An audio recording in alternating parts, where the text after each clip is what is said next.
சுற்றி சூழல் விழிப்புணர்வு செய்திகள்.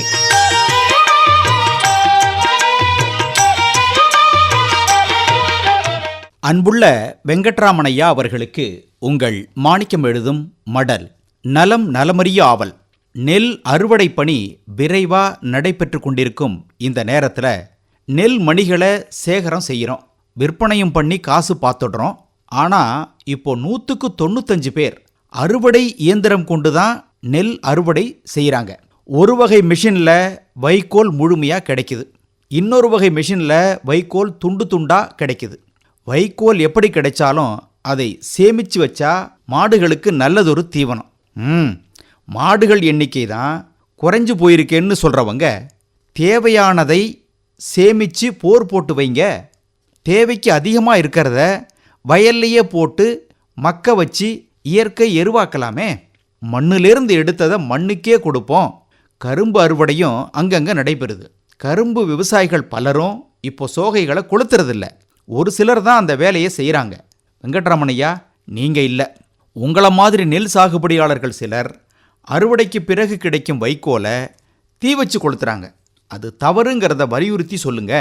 இந்த பிரபஞ்சம் நமக்கு சொந்தமல்ல, ஆனால் நாம் ஒவ்வொருவரும் பிரபஞ்சத்துக்கு சொந்தமானவர்கள். அதே போல் நிலத்திலிருந்து எடுத்ததை மறுபடியும் நிலத்துக்கே கொடுக்கணும்னு நம்மாழ்வார் ஐயா அடிக்கடி சொல்லுவாங்க. அந்த கழிவுகள்லாம் அந்த நிலத்துக்கு சொந்தமானது. நிலத்துக்கு மீண்டும் அவற்றை கொடுத்து மக்க வச்சு எருவாக்கி அடுத்த பயிர் சாகுபடிக்கு தயாராகணும். மாடுகளின் எண்ணிக்கை குறைஞ்சதுனால இயற்கை எரு கிடைப்பதும் குறைஞ்சிடுச்சே. அதனால மண்ணுக்கு தாய்ப்பால் தொழியெரு, கழிவுகளை மக்க வச்சு எருவாக்கி கொடுத்தே ஆகணும். இதுக்கு பயிர் கழிவுகள் அருமையான இயற்கை வளம். வெங்கட்ராமனையா, ஒரு 118 நாடுகளில் உலக அளவில் ஒரு ஆய்வு பண்ணியிருக்காங்க. அந்த ஆய்வின் முடிவுப்படி பசிப்பிணியால் சிக்கி தவிக்கும் இந்த 118 நாடுகளில் 98வது இடம் நம்ம நாட்டுக்கான். தினமும் சில கோடி மக்கள் பசியோட தூங்க போறாங்கன்னு அந்த ஆய்வு சொல்லுது.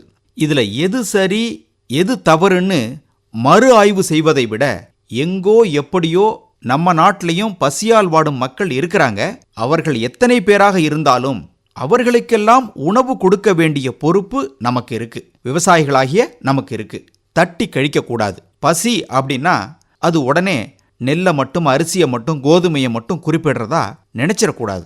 சாப்பிட்ற எல்லா உணவுப் பொருட்களையும் குறிப்பிடும். காய்கறி, பழம், புரதச்சத்து தரும் பயறு வகை பயிர்கள் எல்லாம் உண்டு. எல்லோரும் அவங்கவுங்க கடமை பொறுப்பை உணர்ந்து செயல்பட்டா எல்லா பிணிகளும் இந்த நாட்டை விட்டு ஓடும். இப்படிக்கு மடல் மாணிக்கம்.